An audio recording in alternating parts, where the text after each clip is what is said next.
नमस्कार। आकाशवाणी से प्रस्तुत है समाचार संध्या।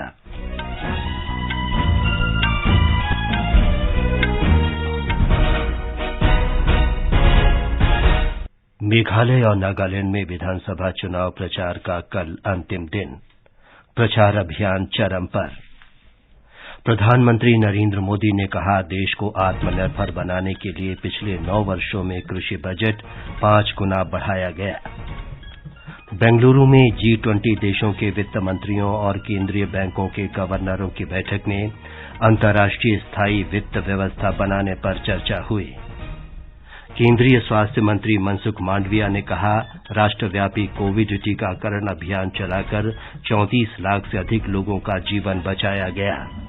और महिला T20 क्रिकेट विश्व कप के सेमीफाइनल में दक्षिण अफ्रीका ने इंग्लैंड को 165 रन का लक्ष्य दिया।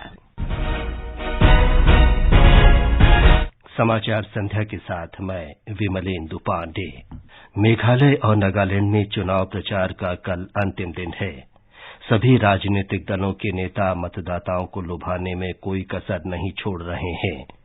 भारतीय जनता पार्टी के वरिष्ठ नेता और प्रधानमंत्री नरेंद्र मोदी ने आज नागालैंड और मेघालय में कई स्थानों पर NDPP और भाजपा के समर्थन में चुनावी रैलियां की।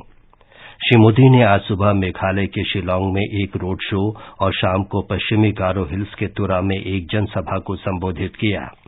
उन्होंने प्रदेश के लोगों को विश्वास दिलाया कि भाजपा मेघालय में विकास के लिए प्रतिबद्ध है। उन्होंने कहा कि केंद्र सरकार की योजनाओं से पूर्वोत्तर सशक्त होता जा रहा है।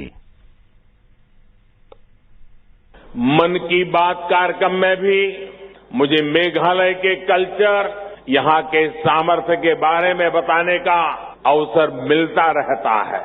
देश के अधिकतर लोगों को लगता था कि चेरी ब्लॉसम सिर्फ जापान का ही फेमस है, लेकिन जब मैंने मेघालय के चेरी ब्लॉसम की बात मन की बात में बताई तो इससे लोगों को सुखद आश्चर्य हुआ।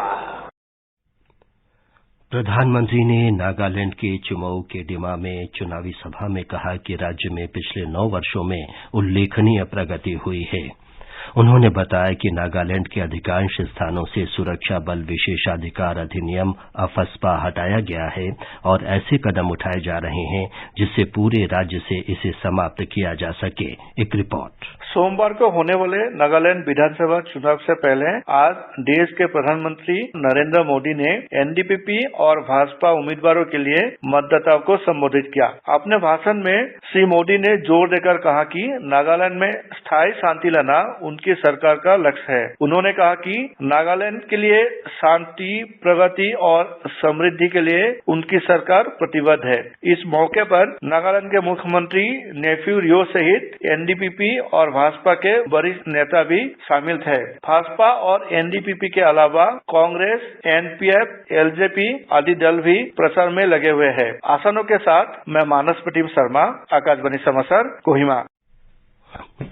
लोकसभा अध्यक्ष ओम बिरला ने इस बात पर बल दिया है कि लोकतंत्र में वैचारिक मतभेद इसका आवश्यक हिस्सा है, लेकिन संसद और विधानसभाएं आरोपों और व्यवधानों का केंद्र नहीं बनना चाहिए। उन्होंने कहा कि जीवंत लोकतंत्र में इन लोकतांत्रिक संस्थाओं का इस्तेमाल विचार विमर्श और विभिन्न विचारों के सम्मान करने के लिए रचनात्मक तरीके से किया जाना चाहिए। श्री बिरला आज गांगटोक में सिक्किम विधानसभा में राष्ट्रमंडल संसदीय संस्था के वार्षिक क्षेत्रीय सम्मेलन के समापन के बाद संवाददाता सम्मेलन को संबोधित कर रहे थे। उन्होंने कहा कि विचार विमर्श से निकले परिणामों और सुझावों से मादक पदार्थों और साइबर बुलिंग की चुनौतियों से निपटने का मार्ग प्रशस्त होगा। प्रधानमंत्री नरेंद्र मोदी ने कहा है कि कृषि क्षेत्र की चुनौतियों के समाधान के बिना पूर्ण विकास हासिल नहीं किया जा सकता। उन्होंने कहा कि कृषि क्षेत्र में नवाचार और निवेश के अभाव के कारण युवाओं की भागीदारी कम है। कृषि और सहकारिता पर वेबिनार को संबोधित करते हुए श्री मोदी ने स्पष्ट किया कि इस वर्ष के बजट में इन कमियों को दूर करने के लिए अनेक घोषणाएं की गई हैं। एग्रीटेक स्टार्टअप के लिए राशि बढ़ाने की प्रस्तावना के बारे में श्री मोदी ने कहा कि सरकार डिजिटल ढांचे के साथ साथ राशि की व्यवस्था भी तैयार कर रही है। हमने डिजिटल पब्लिक इंफ्रास्ट्रक्चर को ओपन सोर्स प्लेटफॉर्म की तरह सामने रखा है। ये बिल्कुल उसी तरह है जैसे यूपीआई का ओपन प्लेटफॉर्म, जिसके जरिए आज डिजिटल ट्रांजैक्शन हो रहा है। आज जैसे डिजिटल ट्रांजैक्शन में क्रांति हो रही है, उसी तरह एग्रीटेक डोमेन में भी इन्वेस्टमेंट और इनोवेशन की अपार संभावनाएं बन रही है। श्री मोदी ने स्पष्ट किया कि वर्ष 2023-24 के बजट और पिछले 8-9 वर्ष के बजट में कृषि क्षेत्र को महत्व दिया गया है। उन्होंने बताया कि वर्ष 2014 में कृषि बजट 25,000 करोड़ रुपए से कम था। इसे बढ़ाकर 1,25,000 करोड़ रुपए से अधिक कर दिया गया है। आकाशवाणी का समाचार सेवा प्रभाग आज रात 9:30 बजे करंट अफेयर्स कार्यक्रम में केंद्रीय बजट में हरित विकास, कृषि और सहकारिता पर एक चर्चा प्रसारित करेगा। जलवायु परिवर्तन पर संयुक्त राष्ट्र में पूर्व राजनयिक मुकुल सानवाल और कृषि विशेषज्ञ हरवीर सिंह इस परिचर्चा में हिस्सा ले रहे हैं। श्री सानवाल ने हरित विकास को प्रोत्साहित करते हुए केंद्रीय बजट में कृषि को लाभकारी बनाने के लिए किए गए भविष्य के प्रावधानों पर चर्चा की। Prime Minister is now saying we will use technology to further commerce, to link the farmer to the broader national economy and the market, and in this manner we will raise his level of income and as well as the production and productivity of the country. And now the two are being linked for the first time, and I think he rightly said this is the foundation for the future. Shri Harvir Singh ने कृषि क्षेत्र के लिए budget में की गई महत्वपूर्ण घोषणाओं के बारे में बताया। ये कार्यक्रम एफएम गोल्ड चैनल 100.1 मेगाहर्ट्ज और हमारी वेबसाइट newsonair.gov.in तथा हमारे YouTube channel news on AIR official पर सुना जा सकता है। प्रधानमंत्री नरेंद्र मोदी कल कौशल और शिक्षा क्षेत्र पर वेबिनार को संबोधित करेंगे। शिक्षा मंत्रालय ने बताया है कि ये वेबिनार अमृतकाल में कौशल और शिक्षा के माध्यम से युवाओं की क्षमता का इस्तेमाल करने में मदद करेगा। प्रधानमंत्री ने अब तक हरित ऊर्जा और कृषि तथा सहकारिता पर 2 वेबिनारों को संबोधित किया है। केंद्रीय विज्ञान और प्रौद्योगिकी राज्य मंत्री डॉ जितेंद्र सिंह ने कहा है कि भारत की जैव अर्थव्यवस्था वर्ष 2030 तक $300 अरब की हो जाएगी। जैव विनिर्माण पर राष्ट्रीय परामर्श बैठक को संबोधित करते हुए उन्होंने कहा कि सरकार देश में जैव अर्थव्यवस्था को मजबूत करने के लिए प्रतिबद्ध है। श्री सिंह ने कहा कि देश के हरित विकास के लक्ष्य को हासिल करने के लिए जैव आधारित और पर्यावरण अनुकूल समाधानों की एक व्यवस्थित रूपरेखा तैयार करने की आवश्यकता है।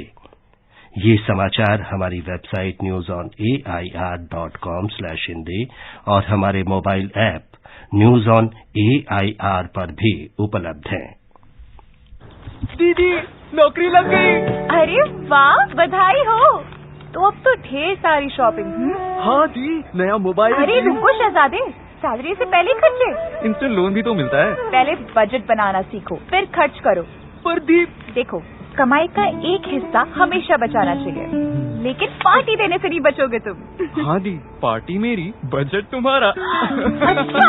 आरबीआई कहता है सही वित्तीय बर्ताव करे आपका बचाव। समाचार संध्या में आपका फिर स्वागत है। बेंगलुरु में आज G20 देशों के वित्त मंत्रियों और केंद्रीय बैंक के गवर्नरों की बैठक के पहले सत्र में स्थायी अंतर्राष्ट्रीय वित्तीय व्यवस्था से संबंधित विषयों पर विचार विमर्श किया गया।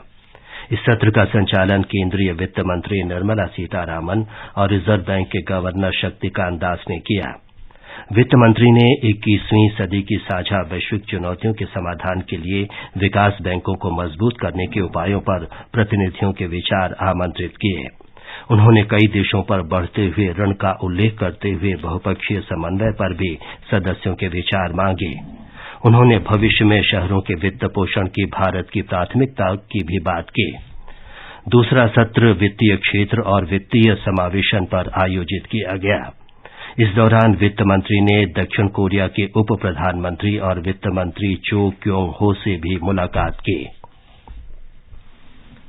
केंद्रीय श्रम और रोजगार मंत्री भूपेंद्र यादव ने कहा है कि सरकार नए श्रम कानूनों के साथ असंगठित क्षेत्र के श्रमिकों की सामाजिक सुरक्षा सुनिश्चित करने के लिए पूरी तरह प्रतिबद्ध है।